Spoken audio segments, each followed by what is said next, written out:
Oke guys, sebelum melanjutkan, jangan lupa like dan komen. Dan yang baru bergabung, jangan lupa subscribe dan aktifkan loncengnya.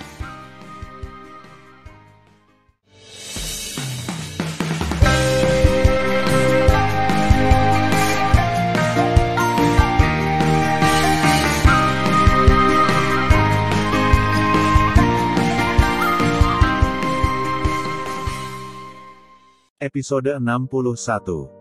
Melanjutkan cerita sebelumnya. Tan Yun berkata kepada Suan Yuanru, "Kamu harus selamat." Setelah suara Tan Yun, dia tidak berani memberi Suan Yuanru suara lain, karena pertarungan yang kuat, sedikit gangguan dapat dibunuh oleh pihak lain. Saat ini, Long Xiaolin dan Hu Xiao menunjukkan kekuatan sihir mereka. Mereka tidak berani mengalihkan perhatian mereka untuk melepaskan pengetahuan abadi dan memeriksa korban bawahan mereka. Mereka telah mengabaikan begitu banyak. Dalam hati mereka, selama Suan Yuanru dihancurkan, tidak akan ada orang kuat di kota Suan Yuanxian. Selain itu, membunuh Suan Yuanru memiliki makna yang lebih dalam. Karena Suan Yuanru bukan hanya penguasa kota abadi Suan Yuan, tetapi juga pemimpin abadi rendah yang tak terhitung jumlahnya di tanah terlantar yang luas. Di tanah terlantar hari ini, tidak ada keraguan bahwa sebagai pemimpin kota abadi Suan Yuan, dia adalah pilar spiritual dari makhluk abadi yang tak terhitung jumlahnya. Keabadian rendah yang tak terhitung jumlahnya berharap bahwa dia dapat mengalahkan keabadian superior dan memulihkan perdamaian ke tanah yang ditinggalkan. Dapat dibayangkan bahwa begitu dia meninggal, itu tidak diragukan lagi akan menjadi pukulan psikologis paling kuat bagi makhluk abadi yang lebih rendah di semua bagian tempat yang ditinggalkan. Tan Yun, khawatir tentang Suan Yuanru, melayang ke udara. Pada satu pemikiran, 11 pedang surgawi Hongmeng, seperti Jin, Muxin dan Qin Ying, meledak dari pikirannya dan menyilangkan lututnya di atas kepalanya. Membunuh. Tan Yun menawarkan pedang pembunuh Hongmeng lagi, mengambilnya di tangannya dan mulai membunuh musuh berdarah pada saat yang sama. Di sisi lain langit, ukuran kera iblis melonjak hingga 2000 kaki. Dia memegang tongkat hitam setinggi 2000 kaki. Setiap kali dia melambaikannya, ratusan tentara abadi akan mati. Kutukan pembunuh jiwa naga ajaib. Kera iblis melemparkan mantra pembunuh jiwa naga ajaib, salah satu dari 3 warisan dewa naga ajaib. Itu membuka mulutnya yang berdarah dan membuat suara seperti naga ajaib bagi para prajurit abadi yang melarikan diri di kehampaan di depan. Tiba-tiba, suara naga sihir gelap menyembur keluar dari mulutnya dan berubah menjadi matahari yang gelap dan terik seperti bola cahaya suara sihir dengan diameter 1.000.000 kaki di kekosongan di depannya. Pada saat pembentukan bola cahaya suara ajaib, kekosongan dalam radius 100.000 abadi bergetar. Yang mengejutkan adalah bahwa samar-samar terlihat bahwa bayangan virtual besar merayap dan melaju. Jika Anda dapat melihat melalui layar bola, Anda akan menemukan bahwa bayangan virtual yang berenang di dalam bola adalah naga ajaib hitam 12 cakar dengan panjang 100.000 kaki. Langit yang membunuh kera memegang tongkat raksasa hitam merasakan 12 naga ajaib cakar. Matanya merah dan air mata raksasa jatuh di wajahnya. "Tuan, aku sangat merindukanmu. Sangat merindukanmu." Kamu benar, bayangan virtual dari 12 naga ajaib cakar adalah proyeksi ilusi dari Dewa Naga Ajaib. Melihat proyeksi Dewa Naga Iblis, kera iblis sangat sedih. Dalam benaknya, dia muncul dengan adegan pemujaan guru di ngarai Dewa Meteor. Dia tahu bahwa tanpa Tuan, dia akan tetap menjadi kera iblis yang nakal. Gurulah yang menciptakan dirinya sendiri. "Tuan, saya akan mengingat kata-kata Anda, melindungi Tuan dan membantu Anda memenuhi keinginan Tuan untuk bertarung di surga. Menguasai." Kera iblis itu mendongak dan menangis. Segera, itu meraung, "Mereka yang menjadi musuh Tuanku pantas mati." Begitu suara itu jatuh, bola suara ajaib 1.000.000 kaki itu pecah berkeping-keping. Tiba-tiba, bayangan virtual dari Dewa Naga Iblis berubah menjadi untaian sinar cahaya hitam halus, dan para prajurit abadi yang melarikan diri dalam kehampaan ke segala arah meledak dengan kecepatan tinggi. Kecepatannya terlalu cepat untuk dibedakan dengan mata telanjang. 2 fungsi utama adalah pencapaian Raja Dewa Naga Iblis tahun itu. Itu adalah kekuatan yang kuat di dunia dan membuat dunia gemetar dengan prestise. Dengan 2 fungsi utama, ranah terus meningkat dengan pembunuhan iblis, dan kekuatannya akan terus meningkat tajam. Salah satunya adalah untuk memusnahkan jiwa abadi, jiwa kaisar suci, dan jiwa kaisar di ranah yang berbeda, dan bahkan setelah kera iblis menjadi kuat, ia juga dapat memusnahkan jiwa kaisar raja, dan jiwa kaisar agung. Yang kedua adalah untuk menghancurkan janin abadi, janin kekaisaran, janin kaisar, bahkan janin kaisar dan janin kaisar abadi dari alam yang berbeda. Pada saat ini, mantra pembunuh jiwa naga ajaib yang ditembakkan ke seluruh langit menutupi kekosongan jutaan makhluk abadi dan menembus ke dalam tengkorak. Lebih dari 600.000 makhluk abadi, termasuk prajurit abadi, perwira abadi, mayor abadi, jenderal utama, wakil jenderal dan abadi. Ah, tidak. Maafkan aku. Plop, plop. Tubuh mereka utuh, seperti meteorit, jatuh ke dalam kehampaan dan jatuh di tanah tandus. Kemudian, kera iblis berubah menjadi sinar gelap besar dan membunuh musuh lain yang melarikan diri lagi. Pada saat yang sama, tubuh singa naga emas, yang tingginya hingga 2000 kaki, berlari liar di kehampaan. Ketika berlari, keempat kukunya menghancurkan kekosongan, dan tubuhnya menghancurkan langit. Musuh secara paksa dihancurkan oleh nafasnya, berubah menjadi kabut darah, dan mati berkeping-keping. Pada saat ini, ia menampilkan salah satu dari 3 warisan utama, 9 naga langit. Segera, ketika dia berlari, nafas naga tak terlihat yang luas dilepaskan dari tubuhnya yang besar. Cepat, napas naga yang luas berubah menjadi bayangan virtual naga emas sepanjang 9 juta kaki di sekitarnya. Karena ranah singa naga emas terlalu rendah, bayangan virtual naga emas sangat kabur, sehingga Anda tidak dapat melihat berapa banyak cakar yang lahir. Jika di masa depan, ketika tingkat singa naga emas mencapai tingkat tertentu, tidak hanya 9 bayangan virtual naga emas yang akan menjadi tuannya Dewa Naga Emas, tetapi juga 12 naga emas cakar yang substantif. Pada saat yang sama, penampilan 12 naga emas cakar juga dapat diubah menjadi penampilan singa emas.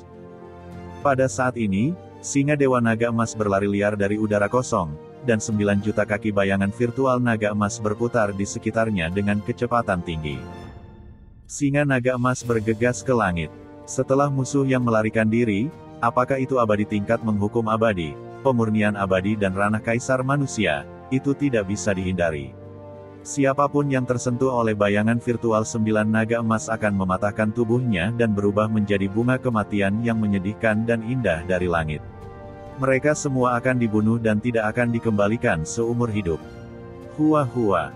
Derai. Darah tumpah kemana-mana, potongan-potongan mayat jatuh ke tanah dengan darah. Udara dipenuhi dengan bau darah yang menyengat, dan satu kekosongan dicuci dengan darah. Di sisi lain langit, ada teriakan aneh, seperti guntur yang teredam, kuek, palu untuk memperbaiki alam semesta. 2 palu menghancurkan langit, makan paluku. Aku akan memukulmu sampai mati. Mengikuti prestise, saya melihat Raja Beruang Tianluo, yang tingginya hingga 2000 kaki, terbang di udara dan melambaikan 2 palu godam gelap di tangannya.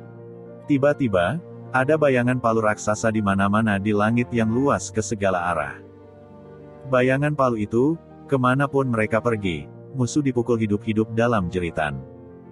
Tan Yun memberikan keterampilan ini padanya. Nama skillnya adalah Meteor Hammer in the Sky. Namun, Raja Beruang Naga Tianluo merasa bahwa nama keterampilan itu tidak cukup mendominasi, jadi dia mengubahnya menjadi keterampilan sihir palu beruang Tianluo. Wow, saudara beruang sangat kuat. Dengan suara wanita yang cantik dan menggemaskan, sinar putih salju besar meledak dari langit yang jauh dan berubah menjadi singa putih salju dan binatang suci harimau Xiaobai di depan Raja Beruang. Saat ini, Xiaobai melihat Raja Beruang Tianluo. Bintang-bintang kecil yang tak terhitung jumlahnya bersinar dalam sepasang pupil raksasa yang cerah. Raja Beruang Naga Tianluo memandang Xiaobai dan tersipu. Dia menggelengkan kepalanya tanpa malu-malu, berpose yang menurutnya tampan dan menawan, dan menyeringai, "Jangan menyembah kakak, kakak hanyalah legenda." Tatapan menyakitkan Raja Beruang, Raja Kelabang yang haus darah yang melintas, merasakan hawa dingin di perutnya, dan dia muntah, mual. Tanpa menunggu Raja Beruang Naga Tianluo berbicara, Xiaobai meludahkan kata-kata, tersenyum dan memarahi, "Kelabang mati, kelabang bau, jangan fitnah saudaraku beruang naga. Kamu terlihat menjijikkan. Cepat pergi." Raja Kelabang yang haus darah berenang dengan tubuh 4.000 kaki. Setelah menari di sekitar Xiaobai, mata besar yang menakutkan itu berbalik, putus asa. Segera, Raja Kelabang mengejar musuh di kejauhan. "Kelabang bau, aku akan memberimu pelajaran ketika aku membunuh musuh." Xiaobai berkata dengan gigi dan cakar terbuka. Pada saat ini, Raja Naga Harimau Buaya terbang ke udara dan berkata sambil tersenyum, "Saudari Xiaobai, betapa jeleknya Raja Beruang Naga Tianluo. Anda sebaiknya menyembah saya." Ketika Xiaobai masih ingin mengatakan sesuatu, 8.000 naga sihir hitam Zhang jatuh dari langit dan berubah menjadi seorang gadis dalam gaun hitam dan pemalu di bulan tertutup. Gadis dengan rok hitam adalah Moer. Moer menatap dingin ketiga binatang itu. "Apakah ini waktumu untuk bermain? Jangan pergi untuk membunuh musuh." Raja Buaya Harimau Panlong, Raja Beruang Naga Tianluo dan binatang suci Singa Harimau sangat ketakutan sehingga mereka melarikan diri dan membunuh musuh. Sebelum pergi, Raja Beruang Tianluo bergumam, "Kami juga mengatakan bahwa kamu tidak berbicara tentang cinta dengan Singa Dewa Naga Emas, dan kamu sering berbicara tentang cinta." Raja Beruang Naga Tianluo, "Kamu mengatakannya lagi." Moer berteriak dengan dingin, "Kamu berani sekarang. Anda tahu, Moer adalah penguasa raja dari 8 keluarga. Ketika dia marah, Raja Beruang Tianluo ketakutan dan hatinya bergetar. Aku salah, aku akan membunuh musuh." Raja Beruang Tianluo takut terhuyung-huyung di udara dan menghilang tanpa jejak. Pada saat ini, di langit tanpa batas, pembunuhan terjadi di mana-mana. Sue Zian, mengenakan gaun ungu, adalah peri Xia yang hidup. Ketika dia memegang pedang ajaib, pedangnya naik dan turun, darahnya ternoda kosong, dan puluhan tentara abadi terbunuh. Namong Yukin, Namong Ruksue, Sen Subing dan Sen Suzhen, dua saudara perempuan ini, yang masing-masing membunuh orang secara berbeda. Terutama Sen Suzhen, yang mengikuti Tan Yun sebagai seorang pembunuh, memiliki mata terkuat untuk mengabaikan nyawa musuh. Di matanya, dia tidak bisa melihat setengah kasihan pada musuh. Yang paling tak tertahankan adalah Namong Ruksue. Ini adalah pertama kalinya dia berpartisipasi dalam pembantaian berdarah dan berskala besar seperti itu. Meskipun dia tahu bahwa orang-orang ini harus mati, dia masih tidak tahan. Di sisi lain langit, Fang Ziqing, yang penuh kebencian, menjadi semakin acuh tak acuh.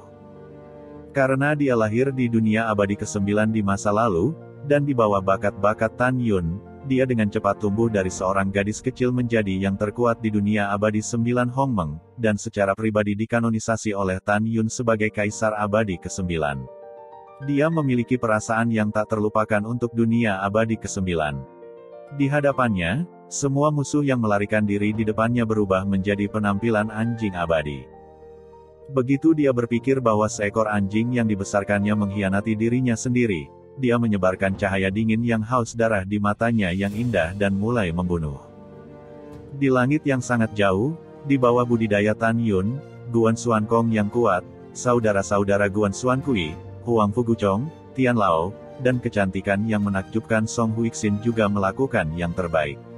Tiba-tiba, dalam angin amis dan hujan darah, semua musuh dibunuh dengan kejam. Tidak ada keraguan bahwa ini adalah pembantaian berdarah dan adil dari musuh saya yang kuat dan musuh yang lemah. Ini adalah pembunuhan yang adil untuk martabat dan kehidupan abadi seperti yang ditinggalkan di bawah tanah. Hanya ketika kita membunuh lebih banyak musuh dan rekan senegaranya yang lebih rendah di masa depan, kita akan menumpahkan lebih sedikit darah dan pengorbanan. Pada saat ini, dalam angin menderu, langit berangsur-angsur menjadi dingin, dan ada salju tebal di langit. Kepingan salju, diwarnai merah oleh darah yang tersebar dari langit, terlihat sangat sedih dan indah. Pembunuhan itu berlangsung selama 1 jam penuh sampai malam tiba. Di permukaan yang tertutup salju, ada tubuh beku di mana-mana.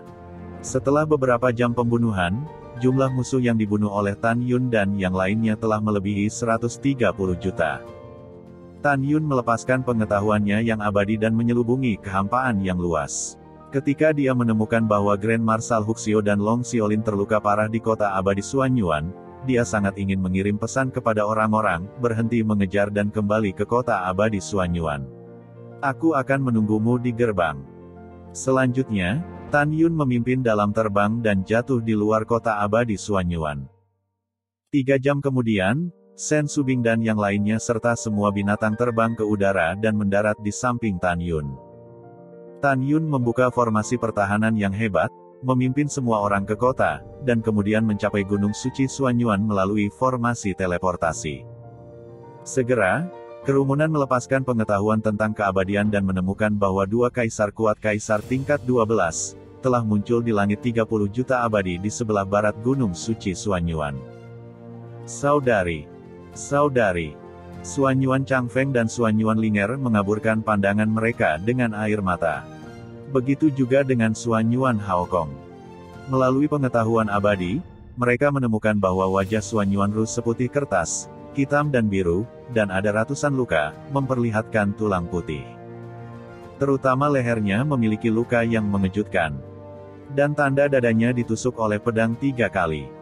Apa yang membuat Tan Yun sakit hati adalah Xuanyuan Ru kehilangan lengan kirinya dalam pertarungan. Tapi bagaimanapun, matanya yang seperti safir sudah penuh dengan semangat juang yang pantang menyerah. Sebaliknya, Marshal Huxiao, baju besinya telah lama menghilang, dan ada hingga 60 luka pedang padanya.